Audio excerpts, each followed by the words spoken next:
Hello बच्चों, कैसे आप लोग? बढ़िया।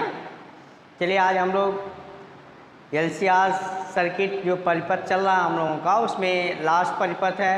एलआर सर्किट पढ़े, सीआर सर्किट पढ़े। आज हम लोग पढ़ेंगे एलसी परिपथ। ठीक, एलसी परिपथ में जो डायग्राम होगा, पहले प्रत्यावर्ती वोल्टता समीकरण लिखेंगे। प्रत्यावर्ती वोल्टता समीकरण क्या होगा? प्रत्यावर्ती वोल्टता समीकरण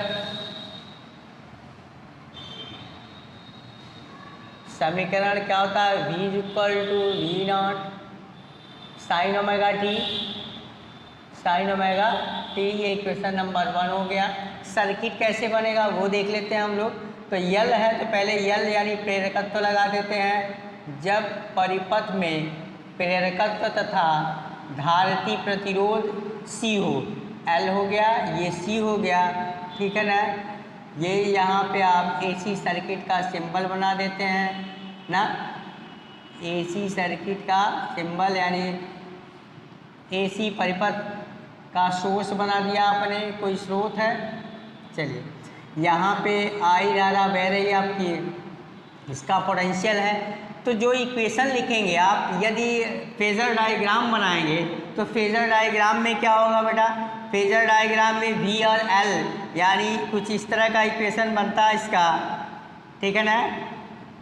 ये हो गया I आपका, इधर है आपका VL और नीचे क्या हो जाएगा? VC यानी प्रेरकत्व वोल्टता और यहाँ धारिती वोल्टता, ठीक। लेकिन यहाँ पे आगे कौन चल रहा है? अगर रिजल्टेंट देखें कंडीशन तो ये हो जाएगा VL minus VC, VL minus VC यानी दोनों के साथ, इन दोनों के साथ अगर हम देखते हैं तो अलग अलग प्रेरकत्व के साथ धारा और धारिती प्रतिरोध के साथ धारा, दोनों में कालांतर में पाई बाई टू यानी 90 अंश पश्चगामी है, ठीक है ना। तो ऐसे स्थिति में हम लोग जानेंगे कैसे, अगर हम ये धारिती या प्रेरकत्व प्रतिघात के रूप में देखें तो उसका डायग्राम क्या मिल जाएगा आपका? वहाँ पे कंडीशन ये होता है, जैसे ये हो गया आपका, ये हो जाएगा आपका XL, इधर हो जाएगा XC, ठीक है ना। अब यहाँ जो प्रतिबाधा आएगी, प्रतिबाधा क्या हो जाएगी? जैसे करंट होगा, प्रतिबाधा को जेड करते हैं तो ये हो जाएगा XL minus XC, XL minus XC, ठीक है ना। ये प्रतिबाधा का कंडीशन हो जाएगा XL माइनस XC। तो रिजल्टेंट जो होगा, हम रिजल्टेंट जो देखते हैं वो क्या होगा आपका, उसको हम देख लेते हैं कि रिजल्टेंट वैल्यू इसकी क्या होगी। यहाँ अगर वोल्टता समीकरण का रिजल्टेंट वैल्यू देखते हैं तो V equal to VL minus VC ना, VL माइनस VC है। VL माइनस VC क्या होगा? VL माइनस VC अलग अलग सबकी वैल्यू पुट कर देते हैं यहाँ पे, VL माइनस VC ना। ये इक्वेशन नंबर 2 कर देते हैं। यहाँ पे अगर हम ये कहते हैं वेयर, जहाँ VL इज इक्वल क्या हो जाएगा?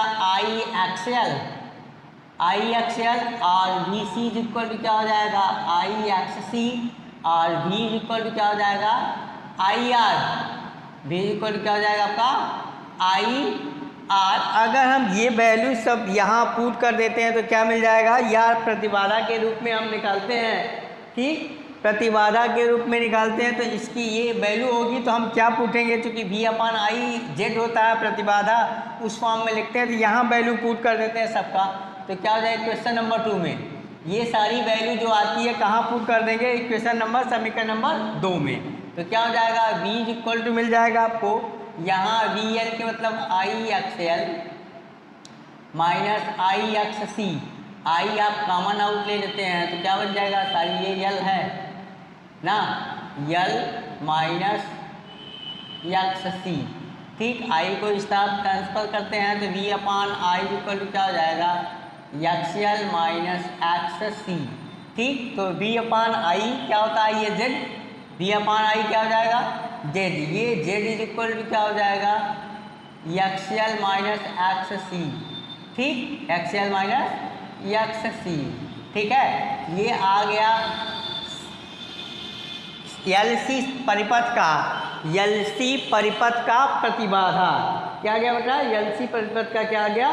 प्रतिबाधा। यानी फेजर डायग्राम से ये स्पष्ट हो रहा है, ठीक।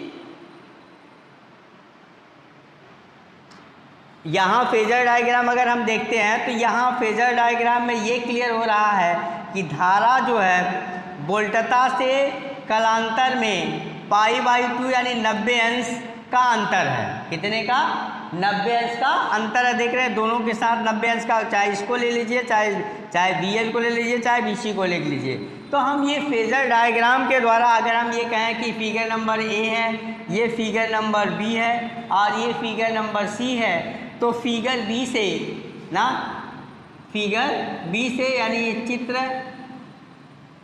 B के फेजर डायग्राम से धारा I ना, धारा I कामा वोल्टता, धारा I तथा, ऐसे करते हैं, धारा I तथा वोल्टता, धारा I तथा वोल्टता में ना, धारा I तथा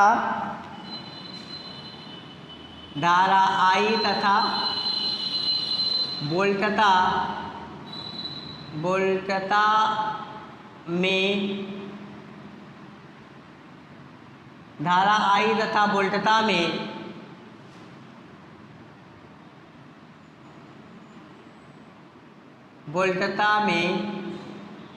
π/2 या 90 अंश, π/2 या 90 अंश का कलांतर है, 90 अंश का कलांतर, 90 अंश का कलांतर है, जैसा कि चित्र यहाँ आप देख रहे हैं, ठीक है ना। अब इसमें स्पेशल केस आ जाता है। स्पेशल केस में क्या देखते हैं कि स्पेशल केस अगर हम लेते हैं तो अब ये स्पेशल केस क्या होगा? विशेष स्थितियाँ, क्या लिखेंगे हम? नोट में लिख लीजिए विशेष स्थितियाँ। जैसे नोट लिखेंगे तो नोट में क्या होगा? विशेष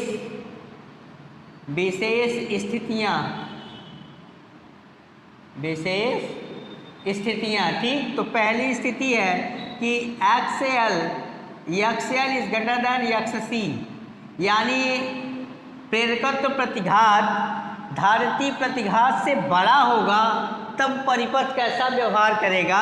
ऐसे में कामा इस कंडीशन में परिपथ शुद्ध प्रेरकत्व के भांति व्यवहार करता है। ऐसे जब XL बड़ा होगा XC से तो परिपथ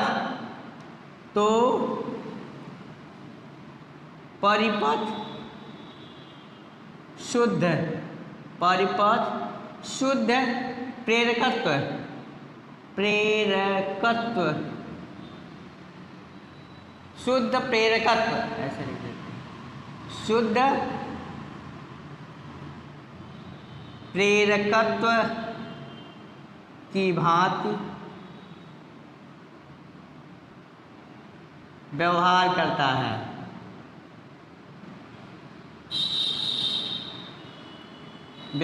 करता है, ठीक।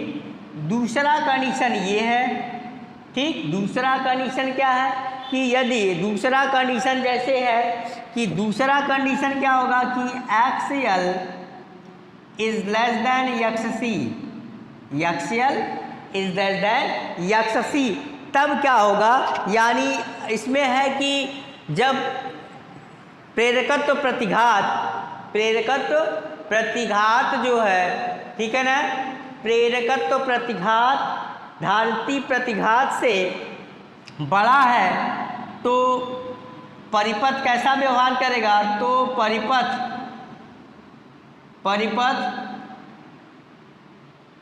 शुद्ध धारितीय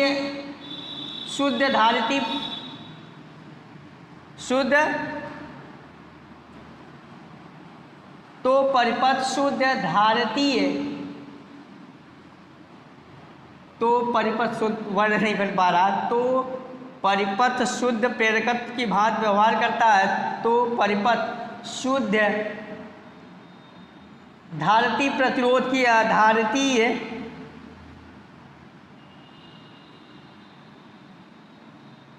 तो परिपथ शुद्ध धारितीय प्रतिरोध या शुद्ध धारिती की भांति शुद्ध धारिता की भांति प्रयोग शुद्ध धारिता की भांति व्यवहार करेगा। थोड़ा सा वह सेंटेंस नहीं बन पा रहा है। शुद्ध धारितीय परिपथ के बाद क्या लिखेंगे? शुद्ध धारितीय, ऐसे लिख देते हैं, शुद्ध धारितीय प्रतिरोध शुद्ध धारितीय परिपथ की भांति शुद्ध धारितीय परिपथ की भांति व्यवहार करता है, शुद्ध धारितीय प्रतिरोध की भांति व्यवहार करता है। तीसरा कंडीशन हम यहाँ आ जाते हैं, तीसरा कंडीशन हम यहाँ लेके आ जाते हैं। तीसरा कंडीशन यहाँ की, यदि XL is equal to XC, यानी प्रेरकत्व प्रतिघात धारितीय प्रतिघात के बराबर हो जाए, ठीक है ना?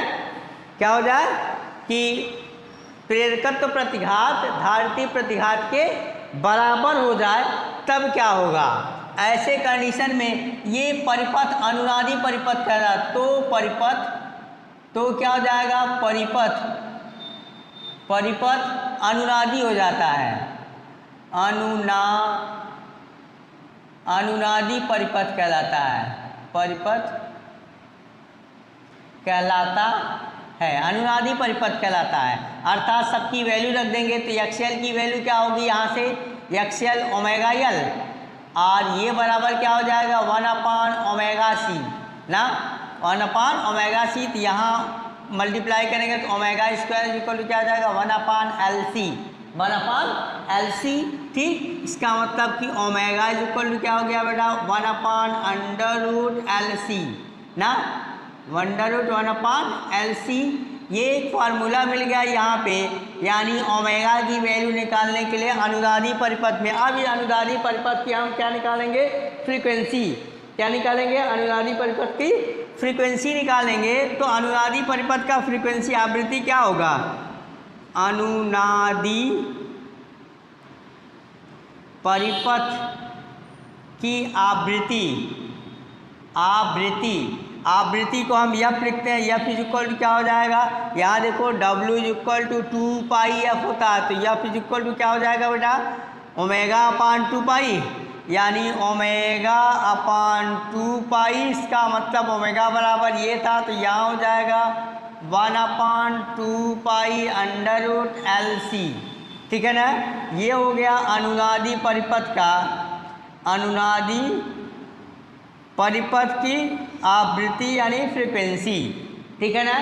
अनुनादी परिपथ का मतलब होता है कि वहाँ ऐसे स्थिति में उसका जो धारा चल रही है दोनों का एम्पलीट्यूड मैक्सिमम होगा, ठीक। उस स्थिति को हम क्या कहते हैं? अनुनादी स्थिति, ठीक है ना? तो नोट कर लीजिए फिर, ठीक है। अब हम लोग देखेंगे क्या? LCR परिपथ, ठीक। क्या देखेंगे? LCR परिपथ। तो LCR परिपथ, अभी तक हम लोग CR परिपथ देखा, LC परिपथ देखा। अब यहाँ ऐसे प्रतिघात है, ऐसे प्रतिरोध, जितने प्रकार के प्रतिरोध हैं सब आ गए हैं। यल भी आ गया, यानी प्रेरकत्व प्रतिरोध आ गया, धारितीय प्रतिरोध आ गया, और मतलब एक तरह से शुद्ध प्रतिरोध आर आ गया। तीनों अगर किसी परिपथ में होते हैं, तीनों किसी परिपथ में होते हैं, जैसे कैसे होगा? ये परिपथ इस तरह का बन जाएगा, L बना लेते हैं आप ना, L बना दिए, फिर C बना दिए ना, C बना दिए, फिर R बना दिए आप, R भी बना दीजिए, R बना लिए आप, ठीक। ये आप इस तरह का परिपथ बनाएंगे ना, ये AC का सिंबल है कि AC का सोर्स है, ठीक है ना। यहाँ के बाद आप इसको जोड़ देते हैं, इस सोर्स का जो पोटेंशियल है वो क्या है आपका V है ना। इस सोर्स का जो पोटेंशियल है यानी विभव वो कितना है आपका V है, ठीक। धारा क्या चल रही है यहाँ से I मान लेते हैं, ये हो गया आपका L, ये हो गया C, ये हो गया आपका R ना। तो यहाँ हम ये लिखेंगे वोल्टा प्रत्यावर्ती वोल्टता समीकरण। तो क्या हो जाएगा यहाँ पे V = V0 sin omega t, ये इक्वेशन नंबर 1 हो जाता है आपका, ठीक है ना। तो अब फेजर डायग्राम बनाएंगे हम, क्योंकि फेजर डायग्राम से ही सब कुछ सीखना है।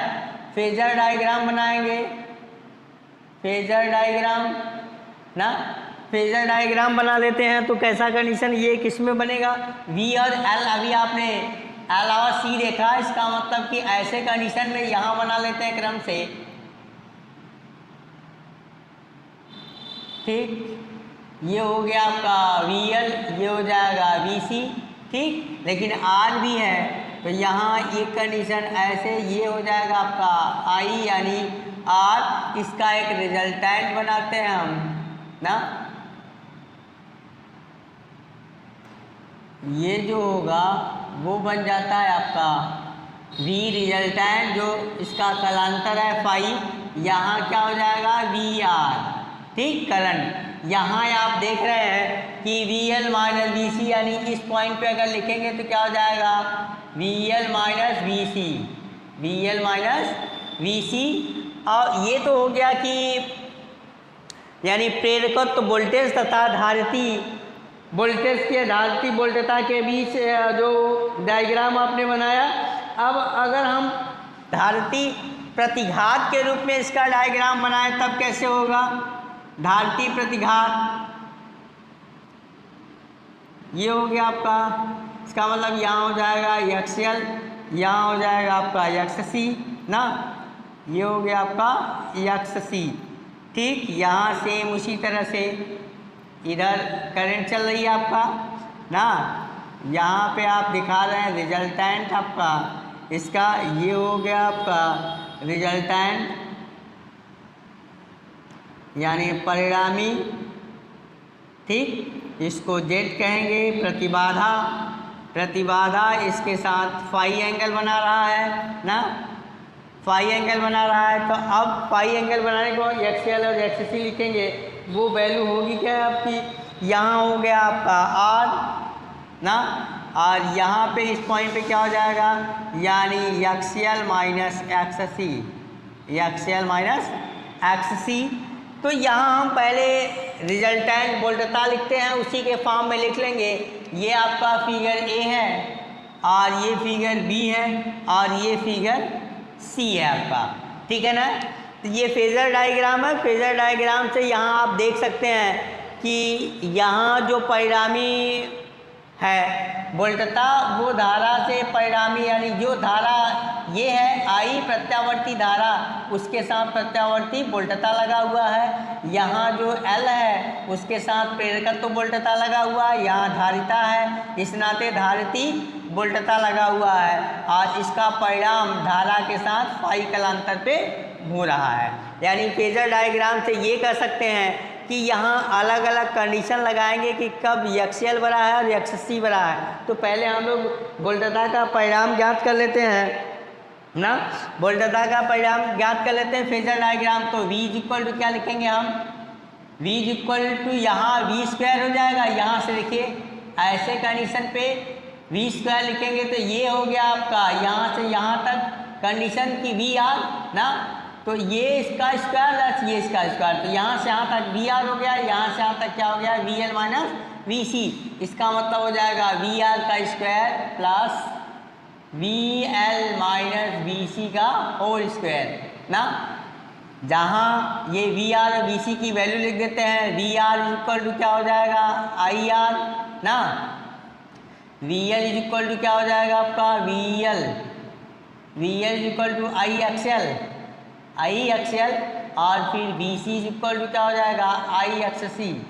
सबकी वैल्यू पुट कर देते हैं तो स्क्वायर करेंगे तो स्क्वायर के फॉर्म में हो जाएगा, यहाँ बी स्क्वायर। सब में देखो आई लगा है, आई कॉमन आउट कर लेते हैं आई स्क्वायर के फॉर्म में। यहाँ बचेगा क्या बेटा, यहाँ बच जाएगा आर का स्क्वायर प्लस यहाँ हो जाएगा x L minus X C का स्क्वायर। ठीक, ये चीज़ यहाँ वैल्यू पुट करिए, वी एल की वैल्यू पुट किया तो आई स्क्वायर एक्स एल स्क्वायर ना, एक्स एल स्क्वायर, ये एल है आपका एक्स एल स्क्वायर। तो इस नहीं, इसके अकॉर्डिंग जो है आप यहाँ देख पा रहे हैं कि ये जो एक्स एल माइनस एक्स सी है इसका होल स्क्वायर है, ठीक है ना।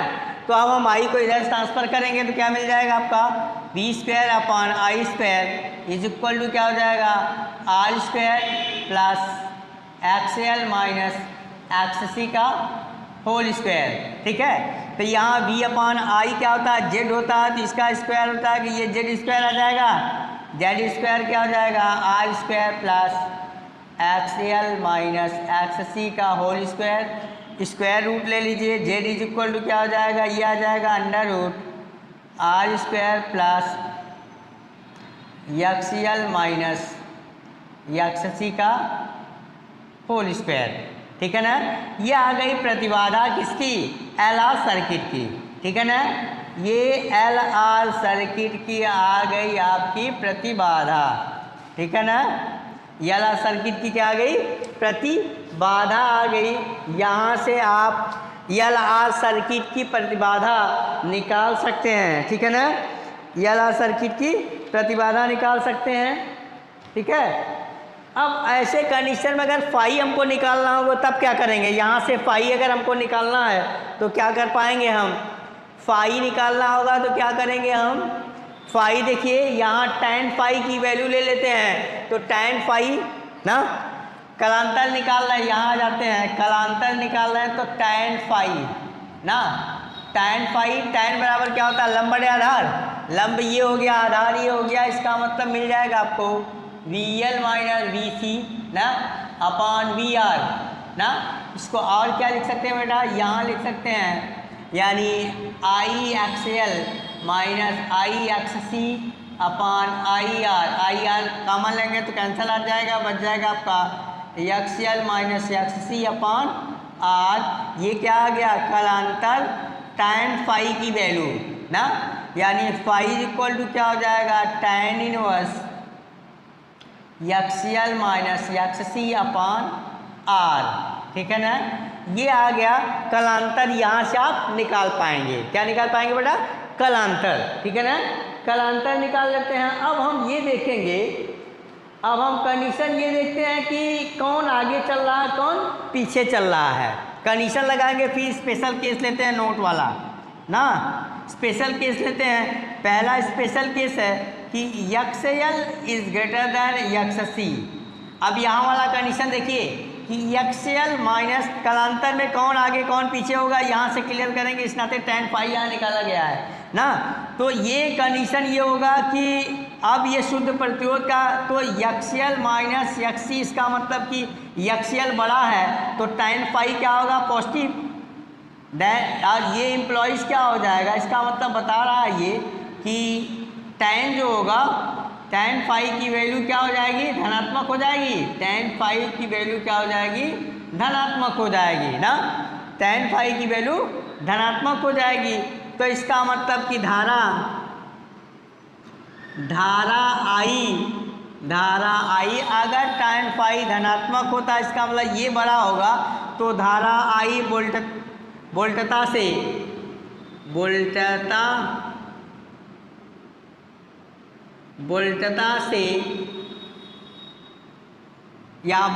से पश्चगामी होगी। क्या होगी, पश्चगामी होगी। ठीक है ना, क्यों, अब यहाँ देखिए कि यल बड़ा है, यल बड़ा है तो यहाँ आई का पोर्शन, आई वाला पोर्शन ये है आपका, यल बड़ा है तो पहले क्या होगा वोल्टता आगे चल रही है, धारा पीछे चल रही है। किस कंडीशन में, जब वो शुद्ध प्रेरकत्व की भांति व्यवहार करता है तब। ठीक है, कुछ मिटा देते हैं ऊपर लिखने के लिए अगला कंडीशन, ठीक है ना।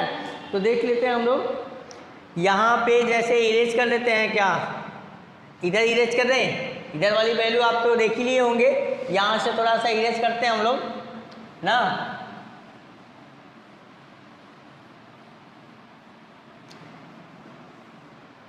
अगली बार जब न्यूमेरिकल आप इस पे लेके आते हैं हम, तो न्यूमेरिकल आप कर लेंगे तो सब क्लियर हो जाएगा। दूसरा पॉइंट है आपका कि XL is less than XC, ठीक। तब ऐसे कंडीशन में समीकरण, इसको देखिए आप, तब tan फाई क्या होगा, tan phi implies tan phi क्या हो जाएगा, tan फाई, यहाँ देखिए tan phi gives the value, tan phi क्या हो जाएगा यहाँ पे, यानी अगर ये ग्रेटर देन, तो ये ऐसे कंडीशन में ये क्या लिखेंगे हम, tan phi is equal to negative value, क्योंकि यहाँ देखिए ये बड़ा है ना, कौन बड़ा है, C बड़ा है। C बड़ा होने के कारण क्या होगा आपका कि इसकी वैल्यू नेगेटिव आएगी, और नेगेटिव आएगी इसका मतलब कि यहाँ ये बड़ा होगा, उसकी वैल्यू क्या होगा, XC बड़ा होगी, तो ये पीछे हो गया, ये आगे हो गया, इसका मतलब धारा आगे चल रही है। ऐसे कंडीशन में अगर ये tan फाई नेगेटिव होता है तो धारा का मान, धारा I जो है, धारा I वोल्टता V से अग्रगामी होगी, अग्रगामी होगी, ठीक है ना, अग्रगामी होगी, ठीक। अब तीसरा कंडीशन है जो उसमें आपने देखा था रिजोनेंस कंडीशन, ठीक है ना। रिजोनेंस कंडीशन में क्या होगा कि तीसरा कंडीशन है XL is equal to XC, ठीक। तो ये अब वहाँ देखिए क्या tan फाई की वैल्यू क्या आ जाएगी, इसका मतलब ये है दोनों बराबर हो जाएगा, तो tan फाई की वैल्यू 0 आ जाएगी, tan फाई की वैल्यू क्या हो जाएगी, 0 हो जाएगी। इसका मतलब कि ये और ये यहाँ उसमें कोई भी धारिती न तो L लगा हुआ है न तो C लगा हुआ है, इसका मतलब न प्रेरकत्व लगा हुआ है ना R लगा हुआ, सीधे सीधे सिर्फ प्रतिरोध लगा हुआ है। इसका मतलब यहाँ I और इस कंडीशन में, इस दशा में इसका मतलब कि जहाँ XL LCR सर्किट में XL और XC बराबर होगा तो tan फाई की वैल्यू 0 हो जाएगी इस इक्वेशन में वैल्यू रखने के बाद। ऐसे कंडीशन में L और C दोनों 0 हो जाएगा, इसका मतलब वो सिद्ध प्रतिरोध की बात काम करेगा, ठीक है ना। इस दशा में धारा I तथा वोल्टता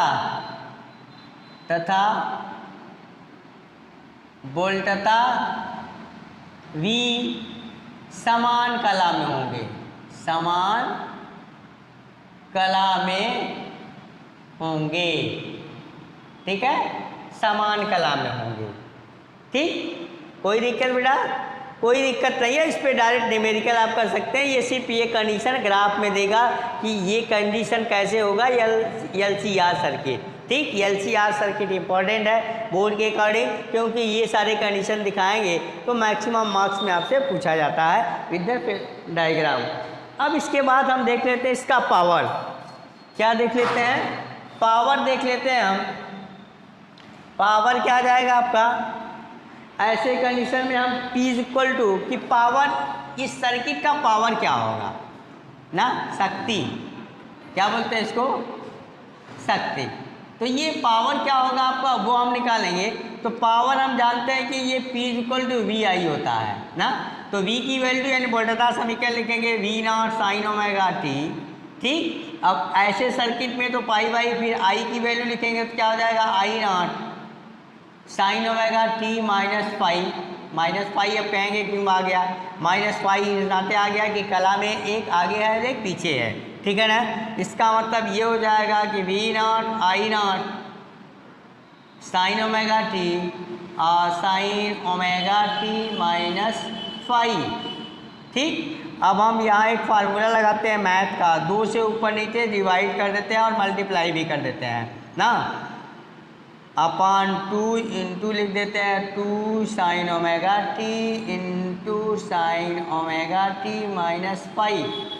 तो 2 sine A sine B is equal to होता है cos A plus B plus cos A minus B. तो उसके हिसाब से यहाँ फार्मूला जो बनेगा वो क्या हो जाएगा आपका ना, क्या हो जाएगा यहाँ पे कास, देखिए ये ए हो गया ये बी हो गया ना, तो कास ए प्लस बी लिखेंगे, कास A plus B, sorry A minus B होता है, ठीक। फार्मूला होता है ऐसे, कहाँ लिख दें यहाँ पे हम, फार्मूला जो होता है इधर का इरेज करते हैं, अब उसकी ज़रूरत नहीं है, ठीक है, इधर हम इरेज कर देते हैं, इसकी ज़रूरत नहीं है।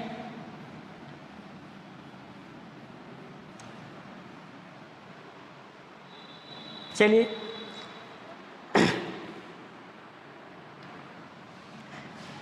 यहाँ लिखेंगे तो चलिए, अच्छा पूरा फार्मूला लिखते हैं, कास ए माइनस बी होता है, कास क्या होता है omega T minus omega T, तो माइनस से मल्टीप्लाई करेंगे तो क्या हो जाएगा प्लस पाई, ये हो गया माइनस कास क्या होगा ए प्लस बी, तो क्या हो जाएगा ए प्लस बी का मतलब omega T plus omega T minus pi ना, ये हो गया आपका, ठीक। वैल्यू क्या आ जाएगी अगले बार ना, अगली वैल्यू क्या आ जाएगी, यहाँ जोड़ देते हैं, ये देखिए इससे कैंसिल आउट हो जाएगा, ये P इक्वल टू यहाँ आ जाते हैं हम लोग ना, तो P इक्वल टू क्या मिल जाएगा V नॉट आई नॉट बटे 2, और यहाँ हो जाएगा आपका कास पाई ना माइनस बचेगा कास 2 ओमेगा टी, देखो omega T plus omega T minus क्या बच जाएगा 5, माइनस क्या बच जाएगा 5, ठीक। अब यहाँ कंडीशन ये है कि जैसे अगर हम ये कहें कि इसको हम कैसे लिख सकते हैं वी नॉट अपॉन रूट 2 और into I naught upon root 2, और यहाँ कर देते हैं हम ये कि cos pi minus cos 2 omega T minus 5, ठीक। ये अंडरलाइन कर रहे हैं, बार लगा रहे हैं, इसका मतलब कि यदि कास ऑफ 2 ओमेगा टी माइनस 5 है, ठीक, ये बराबर अगर 0 होगा, यदि ये 0 होता है तो हमारा पावर क्या होगा, ऐसे कंडीशन में ये हो जाएगा वी नॉट अपॉन रूट 2 और आई नॉट अपॉन रूट 2 यानी करनी में 2, ठीक, और बच जाएगा कास 5, और ये होता है एवरेज पावर, क्या होता है औसत शक्ति, या क्या मिल जाएगा, ये हो गया औसत शक्ति, यानी औसत शक्ति, औसत जब ये 0 होगा यानी कास 2 ओमेगा 2 माइनस 5 जो औसत है, औसतन ये 0 होगा तो औसत शक्ति आ जाती है, क्या जाएगी औसत शक्ति, जिसको P बार से दिखाते हैं, तो ये V नॉट अपॉन रूट 2 ये होता है VRMS, क्या हो जाएगा VRMS ना, और I नॉट अपॉन रूट 2 होता है IRMS into cos pi. Most important formula आ गया आपका, ये देख सकते हैं आप इस तरह का, ठीक है ना, P bar equal to VRMS into IRMS into cos pi, ठीक, ये हो गया आपका पावर, ठीक। तो इसके बाद आता है वाटलेस करंट, वाटलेस करंट ये कर गया है आपका जो है, इसमें इस नाते यहाँ अगर ये फाई की वैल्यू 0 हो जाती है तो ये पूरा वैल्यू 0 हो जाएगी, इसका मतलब वो जो होगा करंट जो उस सर्किट में बढ़ेगी वो कैसे बढ़ेगी, वाटलेस करंट के फॉर्म में, वो वाटलेस हो गया, उसका कोई भी वाट नहीं है, मतलब जो उस परिपथ में जो धारा बह रही है वो वाटलेस करंट है, वाटलेस धारा है, ठीक, उसकी कोई शक्ति नहीं है, बट वो सिलेबस में आपके कट गया है। तो ये था आपका एल आर परिपथ, यानी LCR परिपथ से जितने भी परिपथ थे, शुद्ध प्रतिरोध का, शुद्ध प्रेरकत्व का, शुद्ध धारिता का, फिर सबको मिला करके LR परिपथ, CR परिपथ, LC परिपथ और LCR परिपथ तीनों मिला करके आपने इन सारी चीज़ों को देख लिया। अब सिर्फ रह गया इस पे हम न्यूमेरिकल अगले लेक्चर में लेके आ जाते हैं, ठीक है ना, तो ये सारी चीज़ें आपको बेटर तरीके से क्लियर हो जाएगी, ठीक है ना। तब तक मस्त रहिए, पढ़ते रहिए, फिर मिलते हैं अगले वीडियो में, ठीक है ना? ओके बेटा।